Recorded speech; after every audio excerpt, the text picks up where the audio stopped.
You really thought that little group message would stay between you and your friend? Carolyn forwarded it to the family chat by mistake, and now we all know what you've been saying about us. Your husband was particularly hurt by your lack of gratitude for everything we've done.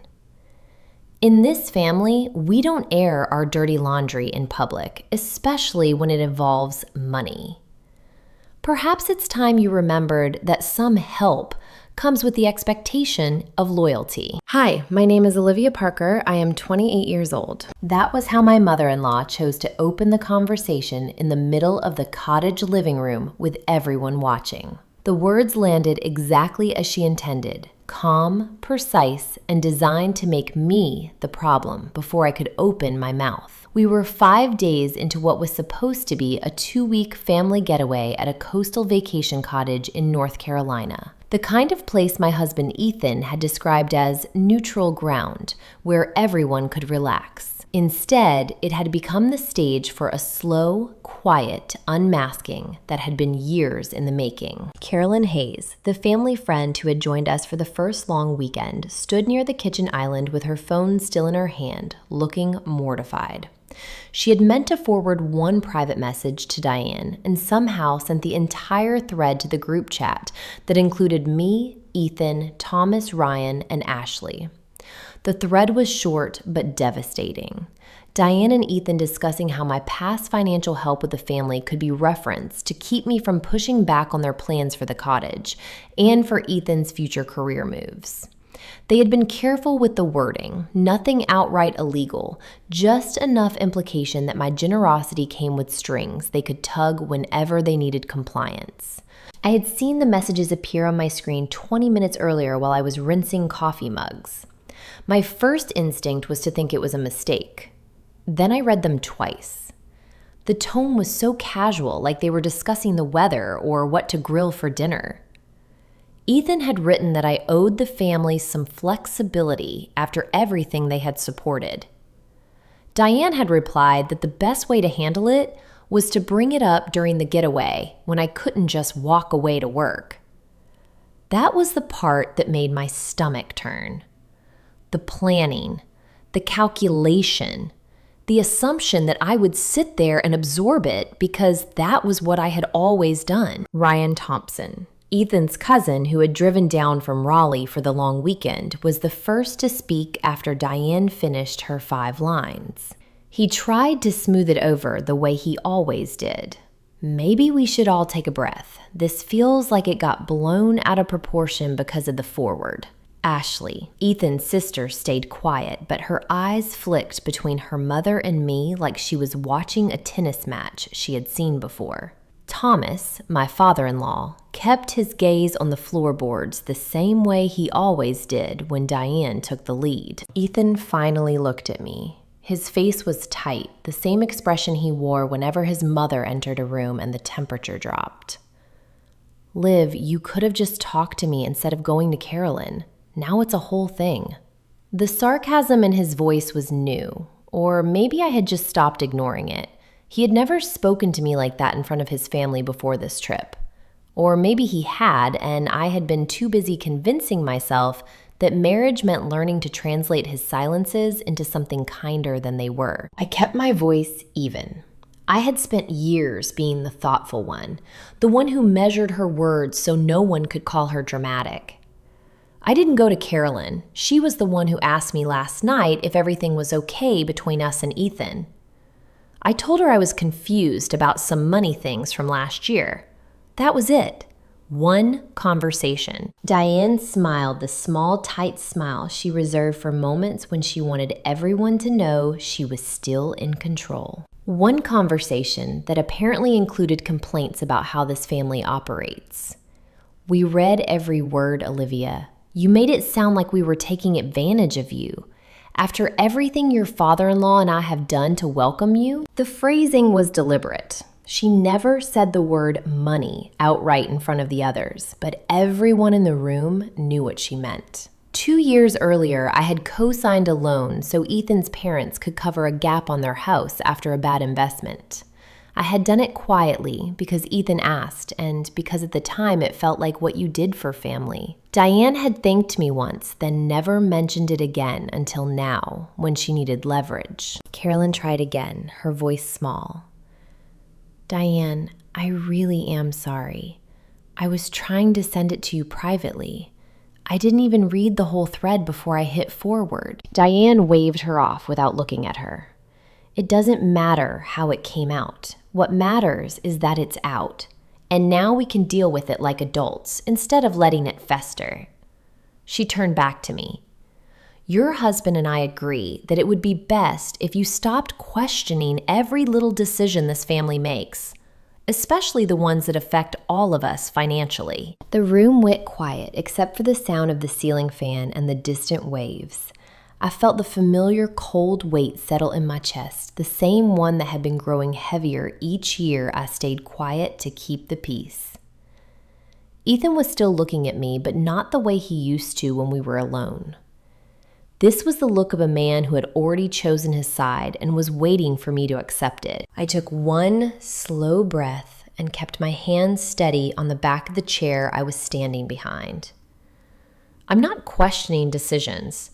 I'm asking why my name was on documents I never saw the final versions of, and why the repayment schedule you showed me last year suddenly changed without anyone telling me. Diane's eyes narrowed just slightly, because sometimes families adjust things without making a production out of it. You used to understand that. Ethan shifted his weight. Liv, can we not do this right now? We still have 10 days here. 10 days. The number landed like another small cut. He was already counting down the time I had left to cause problems before we went back to our regular life, where he could go to work and I could go back to pretending the quiet leverage didn't exist. I nodded once, the motion small and deliberate. You're right. We shouldn't do this right now. I turned and walked toward the hallway that led to the bedrooms, my steps measured even though my pulse was hammering in my throat. Behind me, I heard Diane say something low to Ethan and his low reply. I didn't turn around. The bedroom we were using was small and bright, with white walls and a window that looked out over the dunes. I closed the door and leaned against it for a second, letting the quiet settle. Then I crossed to the built-in shelves that held a collection of old paperbacks the previous renters had left behind. I wasn't looking for anything in particular. I just needed something to hold that wasn't my own shaking hands. My fingers brushed across the spines until one caught my attention, an old hardcover copy of a book I didn't recognize. The pages were yellowed at the edges. When I pulled it down, a folded piece of paper slipped out from between the pages and fluttered to the floor. I picked it up. The handwriting was Diane's. The date in the corner was from 3 years ago, before Ethan and I were married. The note was short, addressed to Thomas. Thomas, when Ethan brings her around more permanently, we'll need to make sure she understands the arrangement with the house. She's already signed once. It shouldn't be difficult to get her to sign again when the time comes. Remind her how much we've done. People forget quickly unless you remind them. Diane. I read it twice. The paper felt thin between my fingers. 3 years ago, before the wedding, before I had even understood how carefully Diane tracked every favor she gave and every signature she collected. From the living room, I could hear voices again. Ryan trying to change the subject, Ashley laughing too loudly at something that wasn't funny, Carolyn apologizing again. Ethan's voice was low and steady, the same tone he used when he was managing a situation at work. I folded the note and slipped it into the back pocket of my jeans. My hands were steady now. The shock had already started to harden into something sharper. I sat on the edge of the bed and stared at the closed door. 10 more days in this cottage. 10 more days of Diane's calm reminders and Ethan's quiet siding, and the slow realization that the family I had married into had been keeping a ledger I was never meant to see. Outside the window, the tide was coming in. I could hear the waves against the shore, steady and indifferent. Inside the cottage, the voices continued low and careful, the sound of people deciding how the rest of the trip was going to go. I stayed where I was, the note pressed against my back pocket, and waited to see what they would do next. The note stayed folded in my back pocket like a secret I wasn't ready to spend yet. I heard footsteps in the hallway and smoothed my expression into something that wouldn't give Diane the satisfaction of seeing me rattled. When the door opened, it was Carolyn, not Ethan. She slipped inside and closed it behind her with the careful click of someone who knew exactly how thin the walls were in this cottage. "I am so sorry," she whispered, her face pale. I didn't even read the whole thread before I hit forward. I thought it was just the one message about the grocery run. I kept my voice low. "It's not your fault. They would have found another way to bring it up." Carolyn glanced at the closed door. Diane's been talking about family unity all afternoon, like she didn't just weaponize a private conversation. Ryan tried to change the subject twice. Ashley keeps checking her phone like she wants to disappear. Thomas hasn't said a word since lunch. She hesitated. "Ethan asked me if I thought you were overreacting because of stress from work. I told him that wasn't fair. He didn't like that." Of course he didn't. My husband had spent the last 2 years perfecting the art of looking reasonable, while his mother rewrote every boundary I tried to set. The note in my pocket felt heavier now that I knew it had been written before we even walked down the aisle. 3 years of quiet planning, and I had signed the first document thinking it was simple help between family. I nodded once. "Thanks for telling me." Carolyn squeezed my arm and left. I waited another minute before following her out. The living room had shifted into that careful, surface-level normal that this family did so well. Ryan was on the couch, scrolling. Ashley was folding towels with unnecessary precision, and Thomas sat in the armchair staring at the ocean through the window like it might offer an escape. Diane stood at the kitchen counter, slicing lemons for the pitcher of water no one had asked for, the knife moving in slow, deliberate strokes. Ethan leaned against the fridge, arms crossed, watching me walk back in. "Everything okay?" He asked the question, aimed at the room more than at me. "Fine," I said. The single word landed flat. Diane's mouth curved at one corner, the smallest acknowledgement that she had won the first round. The rest of the afternoon crawled. We went through the motions of a family on vacation. Someone suggested a walk on the beach. Someone else vetoed it because the tide was coming in too fast. Ryan offered to drive into town for more ice, but Diane said we had plenty. Every suggestion was met with a quiet veto or a redirect that circled back to her.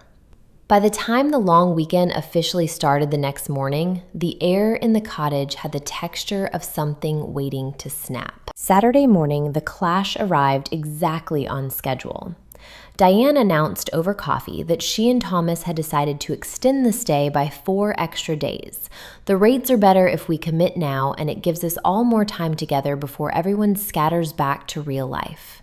She looked directly at me when she said it. "We'll just split the additional costs the way we always do. Family helps family." I set my mug down. The original booking was for 2 weeks. Extending means another deposit and higher rates for the peak days. I didn't budget for that. Ethan spoke before Diane could. "It's not that much more, Liv. And Mom's right, we don't get this kind of time often." The sarcasm in my own head was immediate and bitter. Of course it wasn't much more when you weren't the one whose name was already on 3 different family obligations. I kept my tone even. "I'd like to see the new numbers before I agree." Diane's knife paused on the cutting board. Numbers. Always the numbers with you. Some things in a family aren't meant to be nickel and dimed. Ryan shifted on the couch. "Maybe we could look at the calendar and see if there's a middle ground. 4 days is a lot if people have work." Ashley stayed silent, folding the same towel for the 3rd time. Thomas cleared his throat once and went back to his coffee. The room had already chosen sides without anyone raising their voice. Diane set the knife down. Olivia, you've been very generous in the past. I would hate for anyone to think that generosity only applies when it's convenient for you. There it was, the quiet tug on the leash. The same language from the note, polished and delivered in front of witnesses. Ethan didn't correct her. He didn't even look at me. He just nodded like she had made a reasonable point about the weather. I stood up. I'm going for a walk. No one stopped me. Carolyn caught my eye on the way out and gave the smallest shake of her head. Don't make it worse. I walked down the wooden steps to the beach path anyway. The wind off the water was sharp enough to sting my eyes, but I kept moving until the cottage was just a shape behind me. The note was still in my pocket. I hadn't decided yet whether to burn it or use it. When I came back an hour later, the living room was empty except for Ethan. He was sitting on the edge of the couch, elbows on his knees, the way he sat when he was preparing to manage me. Mom's upset, he said without preamble. She thinks you're making this trip about money on purpose. I stayed standing. I'm making it about consent. There's a difference. He rubbed his face with both hands. You know how she is. If you just go along with the extension, everything calms down. We can talk about the other stuff later when we're home. The other stuff. The signatures. The changed repayment schedule. The 3-year-old note that proved none of it had ever been an accident. I pulled the folded paper from my pocket and set it on the coffee table between us. Ethan stared at it for a long second before picking it up. His face didn't change much, but the muscle in his jaw tightened. He read it once, then again. When he looked up, his eyes were flat. Where did you get this? An old book on the shelf. It fell out. He folded it again and slipped it into his own pocket. This doesn't change anything. Mom was just being careful. You were already helping. The betrayal landed exactly where she had aimed it through him. I felt the last thread of the version of him I had married pull tight and snap. I'm not signing anything else, I said. Not here, not when we get home. Not ever again without seeing every page first. Ethan stood. For a moment, I thought he might reach for me the way he used to when we were alone and the rest of the world wasn't watching. Instead, he stepped past me toward the hallway. I'll talk to her, he said over his shoulder. Just don't make this bigger than it has to be. He disappeared down the hall. I stayed where I was, listening to the sound of the waves and the low murmur of voices starting up again in the kitchen.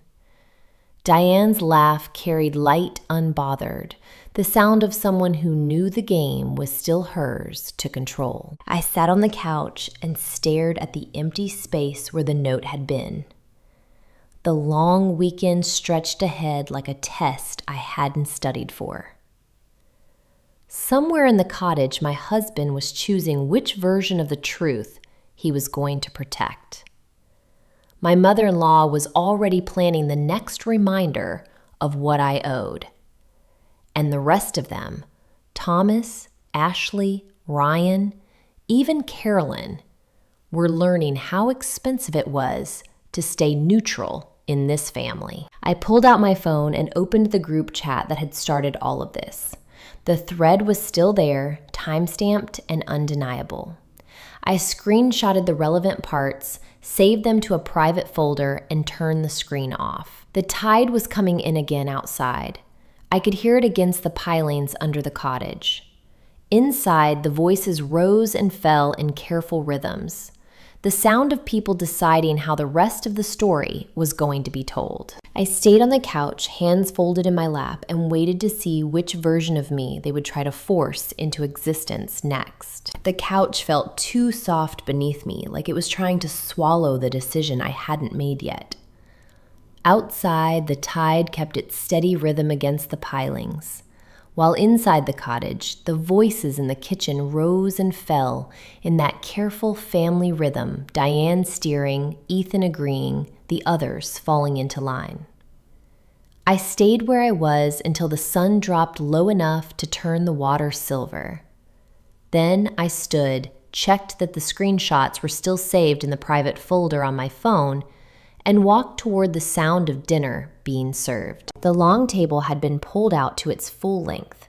Bowls of pasta, a platter of grilled fish, and a bottle of wine no one had opened yet sat in the center. Diane sat at the head like she always did on these trips. Ethan was to her right. Thomas sat at the far end, already focused on his plate. Ryan and Ashley took the middle seats, leaving the chair across from Diane empty for me. Carolyn hovered near the counter with a serving spoon, her expression careful. "Sit," Diane said, not looking up from the salad she was tossing. "We saved you a place." The words were polite, the tone was not. I took the chair. For a few minutes, the only sounds were forks and the low hum of the ceiling fan. Then Diane set her fork down and folded her hands. "We've been talking while you were out," she said, "about the extension. Everyone agrees it makes sense. The only thing left is to confirm how we're handling the extra cost." She looked at me, then the same calm expression she had worn when she delivered the 5 lines that started all of this. Family helps family after all. You've always understood that. I felt the note in my pocket and the weight of the screenshots on my phone. The room was waiting. Ryan kept his eyes on his plate. Ashley pushed a piece of fish around without eating it. Thomas reached for the wine and poured himself a glass he didn't drink. Carolyn stood very still by the counter. I took my phone out and set it face up on the table. "Before we talk about the extension," I said, "I want to clear up something from earlier." I opened the folder and turned the screen so everyone could see the thread Carolyn had accidentally forwarded. Then I pulled the folded note from my pocket and placed it beside the phone. This fell out of a book on the shelf. It's dated 3 years ago. I assume everyone here can read. The silence that followed was different from the careful quiet earlier. This one had edges. Diane's face didn't change much, but her fingers tightened around her fork. Ethan stared at the note like it might disappear if he looked long enough. Ryan's head came up. Ashley stopped moving her fork. Diane recovered first. "That note is old," she said, voice still even. "Things change. People change. Bringing it up now is exactly the kind of drama I was hoping we could avoid on this trip." I kept my tone measured. "The note says the plan was to use my signature and my help to keep me in line. The group messages from last week say the same thing, just with better wording. You didn't change. You just got more careful about who was listening." Ethan finally spoke. His voice was low, the same tone he had used when he told me not to make things bigger. "Liv, this isn't the time. We can talk about it when we get home." I turned to him. "You said that yesterday too, and the day before. Every time I ask for clarity on the financial things your mother arranged, you tell me to wait. I waited 2 years. I'm done waiting." Diane's laugh was short and sharp. "Clarity. That's what you call airing private family matters in front of everyone. Your husband is right. This is not the place." Carolyn set the serving spoon down with a small clink. "Actually, Diane, it might be exactly the place. Because the only reason any of this is coming out is because you chose to bring up old help in front of the whole group. Twice." Ryan cleared his throat. "I think I'm going to head back to Raleigh tonight. Work stuff came up." He stood, nodded once at no one in particular, and left the table. His footsteps on the stairs were the first honest sound in the room. Ashley stayed seated, but pulled her chair back slightly, creating physical distance without leaving. Thomas finally took a sip of the wine he had poured. He didn't look at anyone. Diane's eyes stayed on me. "You're making a mistake," she said quietly. "This family has given you more than most people get in a lifetime. Walking away from that because you don't like how we talk about money is childish." I felt the familiar cold weight in my chest, but it didn't paralyze me this time. It clarified. "I'm not walking away from help," I said. "I'm walking away from the price tag you keep attaching to it." and from the version of my marriage where my husband lets you do it. Ethan pushed his chair back. The legs scraped hard against the floor. That's enough. He looked at me, and for the first time in days, the mask slipped. There was anger there and something else. Fear, maybe, that the careful balance he had maintained was finally breaking. You're turning one note and one forwarded message into a war. Mom was trying to protect the family. I was trying to keep the peace. If you can't see that, then maybe you don't belong here. The words landed exactly as he intended. They were his mother's words, polished and handed to him to deliver. I felt the last piece of the illusion I had been carrying crack and fall away. I stood. You're right, I said. I don't belong here. I picked up my phone and the note, folded the paper once more, and slipped it back into my pocket. I'm leaving in the morning. I'll cover my share of the original booking and nothing else. The rest of the extension is on you. Diane's voice followed me as I walked toward the hallway. You'll regret this. When the dust settles and you realize what you gave up, you'll come back. Families like this don't stay broken forever. I didn't turn around. This family was never whole to begin with. It just looked that way when everyone stayed quiet. The bedroom door closed behind me with a soft click. I packed in the dark, folding clothes with the same steady hands I used at work. The ocean kept its rhythm outside the window. Inside the cottage had gone quiet again, but it was a different quiet now. The sound of people choosing sides and realizing the cost. I slept lightly. When the sun came up, I carried my bag to the car without waking anyone. Carolyn was already on the porch with a travel mug. She handed it to me without a word. I took it, nodded once, and drove away from the coastal cottage before the rest of the house stirred. The drive back to our apartment in the city took 3 hours. I used the time to make 2 calls. The first was to a lawyer whose name I had saved months earlier but never used. The second was to my bank to flag every account that had my name tied to family obligations. By the time I pulled into the parking garage, the financial threads were already being pulled apart, one careful step at a time. Ethan came home 2 days later. He stood in the doorway of the apartment we had shared for 3 years and looked at the boxes I had already started packing. He didn't ask me to stay. He didn't apologize. He just said, "Mom thinks you'll change your mind once you calm down." I set the last box by the door. Your mother is welcome to think whatever she wants. I'm done translating her thoughts into something I can live with. He stayed in the apartment. I moved into a small place 2 neighborhoods over with better light and no family ledger hanging over the rent. The divorce papers came through 6 months later. Ethan signed without contest. Diane sent one message through a mutual contact. Some people don't know how to accept help when it's offered. I deleted it without replying. Ryan texted once a short note that said he was sorry the trip ended the way it did and that he hoped I was okay. Ashley never reached out. Thomas sent a card with a check for the exact amount I had contributed to the original cottage booking. No note, just the check. I cashed it and put the money toward the lawyer who helped me untangle the cosign loan. The repayment schedule was adjusted to something fair. It cost me time and money I hadn't planned to spend, but it was mine to spend. The illusion I lost was the one I had carried for years. The belief that if I stayed quiet enough, helpful enough, and small enough, the family I married into would eventually see me as one of their own. They never did. They saw me as a resource that had stopped being convenient. Walking away cost me the version of family I had wanted. It gave me back the version of myself that could breathe without asking permission first. Some mornings I still wake up and reach for the phone out of habit, ready to smooth something over or apologize for a boundary I haven't even set yet. Then I remember the note in the old book and the look on Ethan's face when he realized I wasn't going to keep translating his mother's control into love. I put the phone down. I make coffee. I go to work.